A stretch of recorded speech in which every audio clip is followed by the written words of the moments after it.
Okay, let's take a look at this guy right here.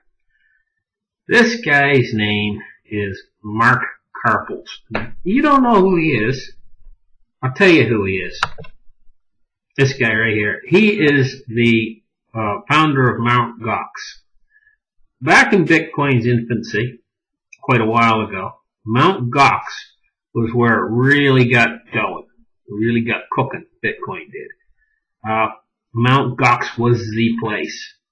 And all the Bitcoins in the world were pretty much on Mt. Gox. An awful lot of them anyway. Well, what this guy did was, this Mark guy, what he did was, is he waited until everybody had their Bitcoins in the exchange, and he started to embezzle them off, and then he closed the exchange and he smuggled all the Bitcoins off into his own wallet someplace. Now, initially, when it first started, I remember they said they knew how many he took. And I remember the number. Now, they've fudged the number since then, but I remember the number because I was there at the time, and I remember exactly how many he took. He took 850,000 Bitcoins.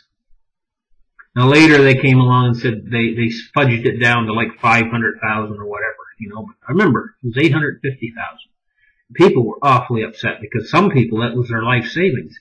And Bitcoins were worth quite a little bit at that particular time. They were up to like, when he did that, they were up to like over $1,000, you know, or something. Anyway, he is served some time for this in the Japanese prison. In 2015, I guess they arrested him and put him in prison, but they let him out in 2016. And so now for the last year or two, he's been out there, and he's been free, and he's got 850,000 Bitcoins that he's taken. And because it's in the infancy, and they don't really look at Bitcoins like money, it's a real gray area. He's pretty much got away with a theft of $1 billion. I think, I'll tell you honest to Pete what I think. I think it might be the biggest theft that anybody's ever got away with in history. 850,000 Bitcoins, other people's Bitcoins. I think it might be the biggest theft. Like, there's probably been thefts maybe that's something similar size, but did the guy get away? This guy's off scot-free. He served 1 year. What's a year? You know? And so anyway, I'm going to tell you, there's that 850,000 Bitcoins that he's got, but there's another unsecured 1 million Bitcoins being held by an anonymous source who mined them early on. They were pre-mined. They mined out another 1 million who are the creators of the Bitcoin.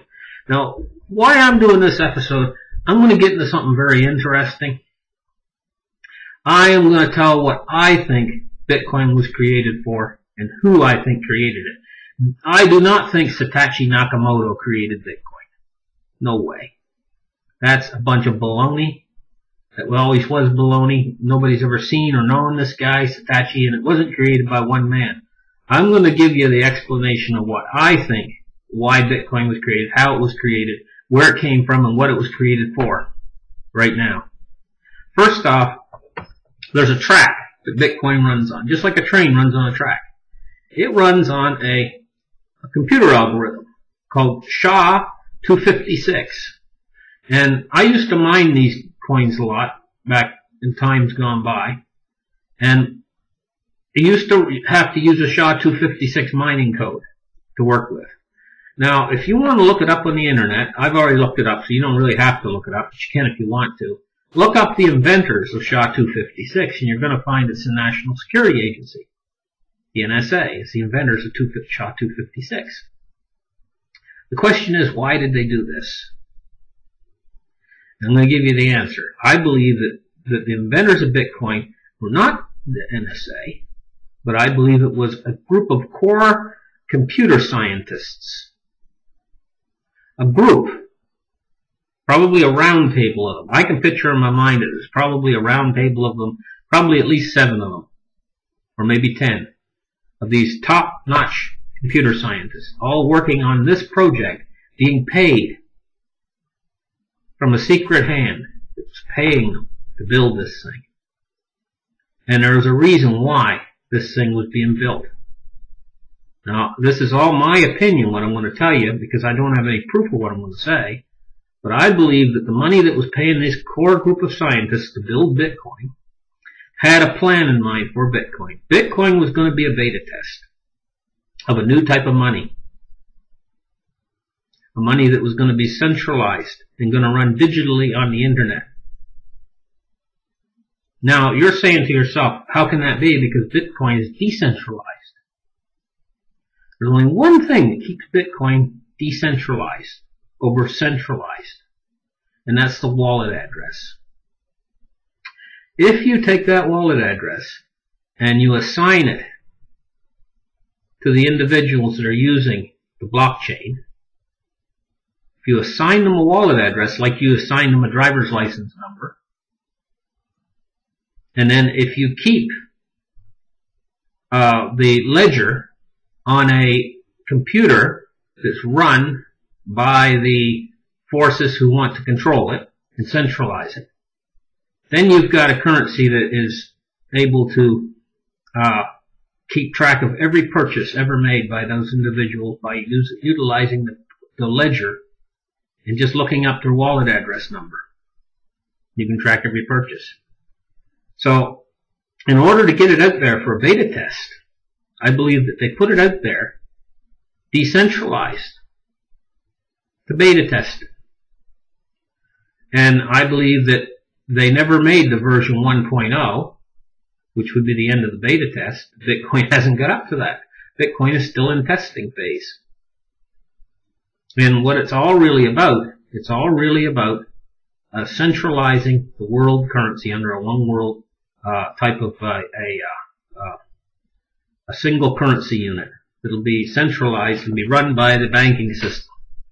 I think the banking system was originally behind the creation of this. They were going to try it out, and then when they're done trying it out, destroy it, bring it down in flames, and then launch their own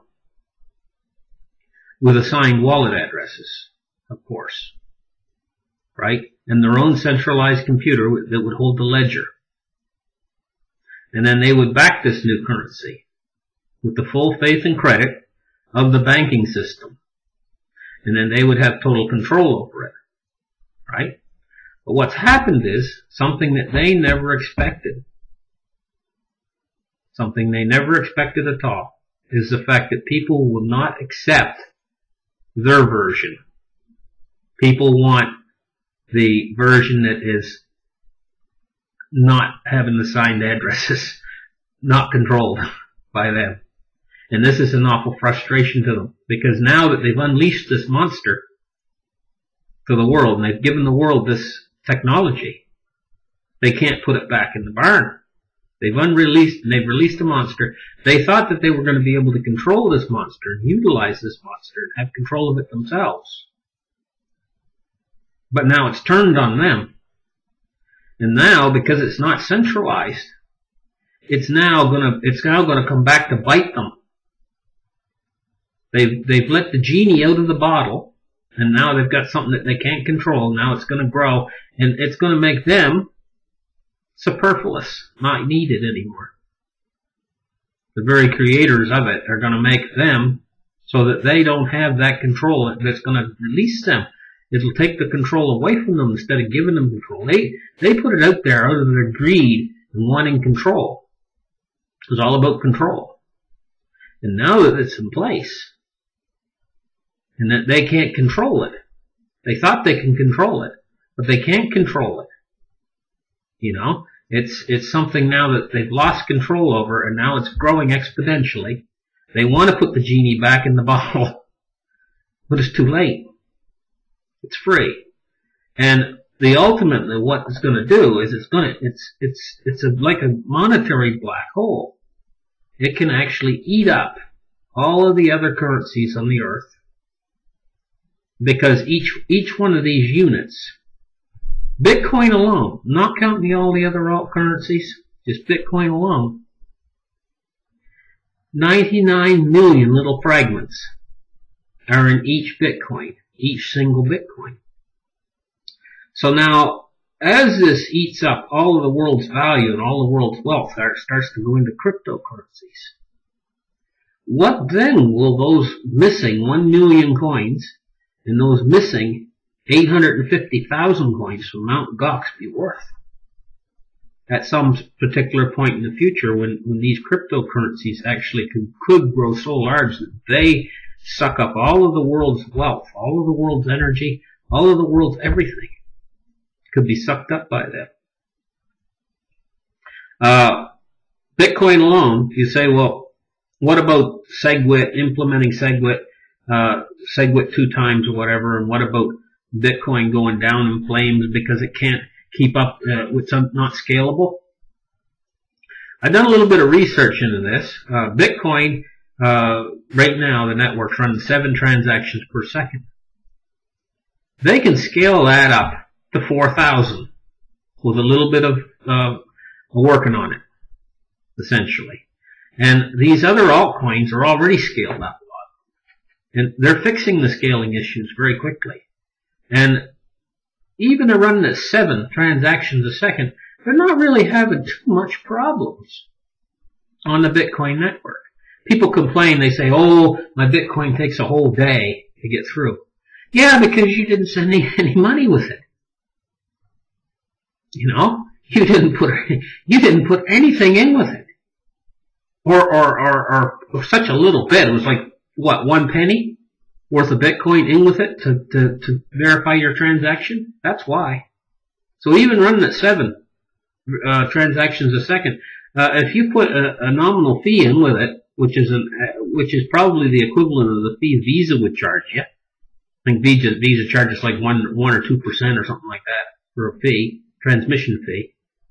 Then your transaction will get through within 1 block, which is 10 minutes. It's not that bad. Now, they're going to change all these things, but you have to understand, Bitcoin, I believe, was created to actually be a store of value, more so than an actual currency. So it's more money. Litecoin is more like currency, and then there's coins even down underneath Litecoin that are going to be like the copper type coin that you use for day-to-day transmissions of money. And the thing is, this whole thing is set up now. It's out of the barn. They can't put it back in the barn. They can't put the genie back in the bottle. They've basically, subsequently, lost control of it. And they want to kill it. Now, they're probably holding a couple cards up their sleeve. One of the cards would be probably that 1 million Bitcoins that they're holding. They could probably use that to try to kill it at some particular point. And they might have a kill switch on it. The computer scientists that created it could possibly have a kill switch somewhere in the code, buried in the code, because those guys, I'm going to tell you, those guys that created it, they were absolute geniuses. They were absolute geniuses.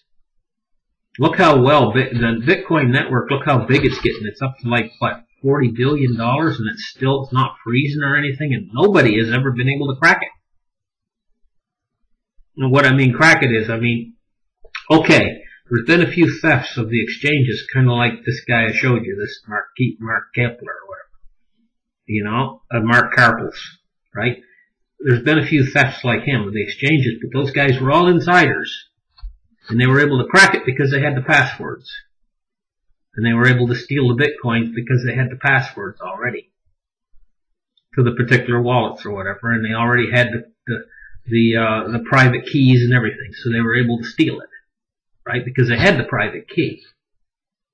It's just a matter because they were insider. But nobody has ever been able to duplicate a private key and actually bust into the cryptography from outside and take Bitcoins that way. Never been able to do it. If they could do it, they would have $40 billion. They would be able to do a monster heist and take $40 billion. Nobody's ever been able to crack it that way. No, I don't think anybody ever will. Because a private key is, if you've ever seen a private key, it's half again longer than the regular wallet address. You know? And so these guys, some of them are on there talking about, oh, we'll be able to do it at some point in the future using quantum computers. I don't think so. I don't even think a quantum computer is capable of cracking that. Probably take it 100,000 years of even a quantum computer to try to crack it. You know? And so I don't think so. I don't think they're going to be able to crack it. I think it's pretty much impervious. That's why it's such good money. You know? And these computer scientists who created it, they must have been absolute geniuses. So anyway, this is why I think Bitcoin was created. And now that I think it's free and now that I think it's loose, I think it's going to destroy the monetary system. It's on its way it's kind of like a cancer. How it's working is kind of like a cancer. By the time the world takes notice of, sits up and takes notice of Bitcoin, it's like the final stages of progression of a cancer. This is like a cancerous tumor to the world's monetary system. Bitcoin is, and it's sucking up the life energy. I've watched people have cancer, and I mean, it's not pretty, but generally they get really thin stuff, and it sucks. It's almost like it sucks up their life energy. It just sucks from them like a vampire. The cancer does, and that's what this Bitcoin is doing. It's sucking from the monetary system almost like a vampire. Sucks blood, you know, and it's sucking it all up, almost like a tick. You know, when a tick attaches itself to you, it's sucking up the monetary system. It's already up. It's went up. When you see the market cap go up, you're seeing that sucking action.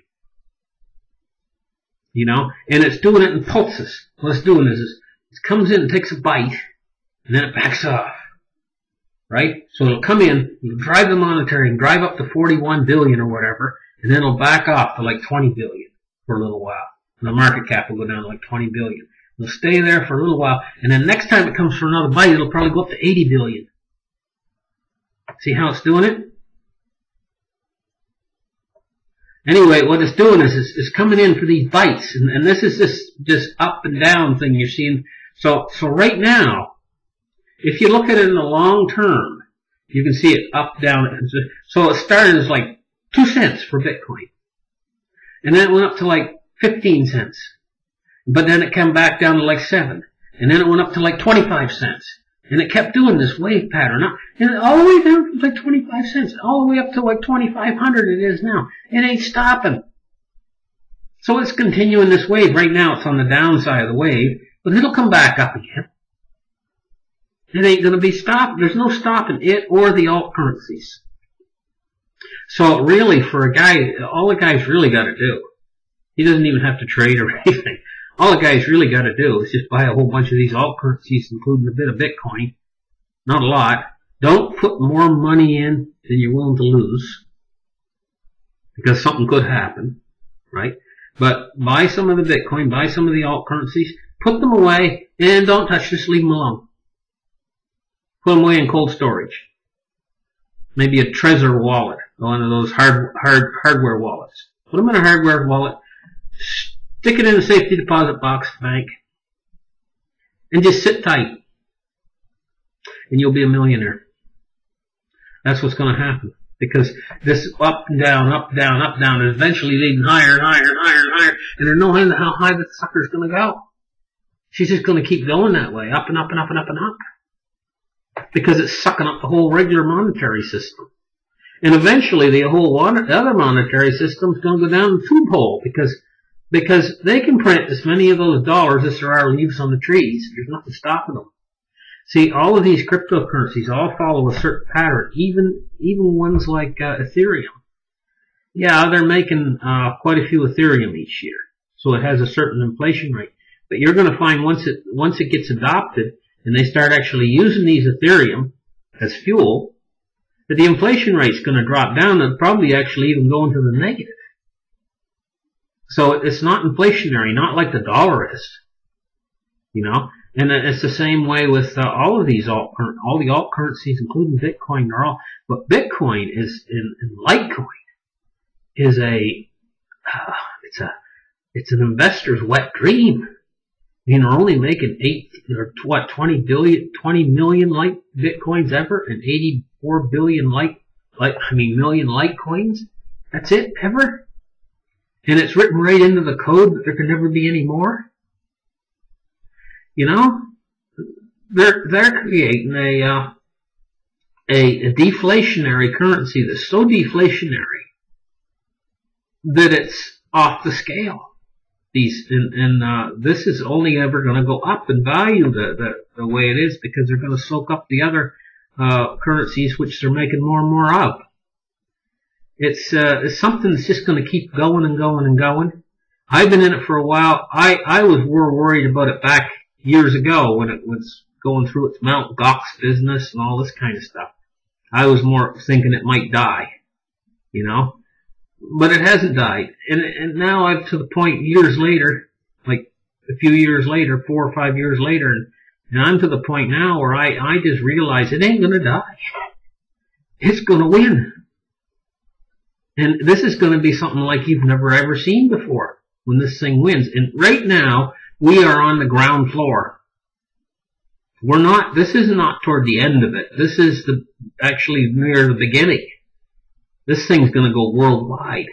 And in the end, all of your neighbors are going to know about, everybody's going to know about. By that time, you're not going to be able to afford to buy very much. By that time, you can take all your money out of the bank and you might be able to afford to buy 1/4 of one Litecoin. By that time, if you've waited that long until everybody knows about it. Because then all the money will be in it. and it's going to suck up all the world's value. And I think personally what's going to happen is yeah, gold and silver is going to go way up in value, but I don't think it's going to do anything compared to what this stuff might do, what it could do, what this stuff could do. I think there's a lot of potential in especially silver. One of the reasons why I think there's so much potential in silver is because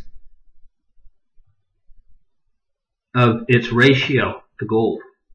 It's going to go back. Right now it's almost 80-1. It's going to go back to like a 25-1 ratio.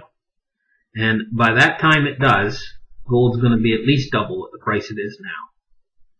So just look at the money you've made there, multiples you've made there just by it going back to a 25-1 ratio or something like that, or even a 20-1 ratio. You've made what, 4 times your money? So 4 times is nothing to sneeze at. You know what I mean? And by that time too, like I say, gold will be doubled in price. So that's at 8 times? 8 times your money? Ain't bad either. But for these guys out there, I know a lot of you are real gold and silver bugs. I'm going to tell you, do a little bit of dabbling. Just play with it, the cryptocurrency. Just play with it a little bit. Don't invest much money in it. Don't invest much more money than you're willing to play with. Just a little bit. Just get your finger in the pie just a little bit. You know, I know you don't want to touch the stuff, but just play with it a little bit. Have a little bit of fun with it. Just like to amuse yourself. And you might make out really good. You might surprise yourself. Seriously. Just have a little bit of fun with it. I mean, what if you were in Vegas, you know? Would you stay in the hotel all day long, or would you go and just play the slot machine once or twice, you know? Of course you'd go play the slot machine. This is like the slot machine. Just go and have a little bit of fun with it. Don't put too much money in it. Just have a little bit of fun with it. Maybe set one of your computers up at home to mine a little bit for yourself, you know, or something. And it's fun. Mining's fun. I'm going to tell you, I've done it a lot. I've mined a lot of these different coins, and it's a great fun. You know, it's almost like real mining. You can get into like a vein or a little spot where your card, you know, you're mining with a card, right? A lot of times, and you can adjust and tweak your card, and it's almost like you're getting it sort of digging real fast into the ore, and you can actually see the coins coming into your wallet that you're mining. It's fun. You get involved with it in a little bit. Have some fun with it. Download a few of these wallets for free, you know, and open them up. And buy maybe $10 worth of coins here and put them in that wallet, and put $10 in this wallet, and have a little bit of fun with it, just for fun, you know. Don't go putting a hog lot of money into it, but just, you know, get a little bit of, like you're a collector, you know, collect a little bit of this coin, collect a little bit of that coin, You know, the ones you like, you know, and have some fun with it. Okay, listen, thank you very much for listening. Like and subscribe. And hey, we'll catch you in the next video. Bye.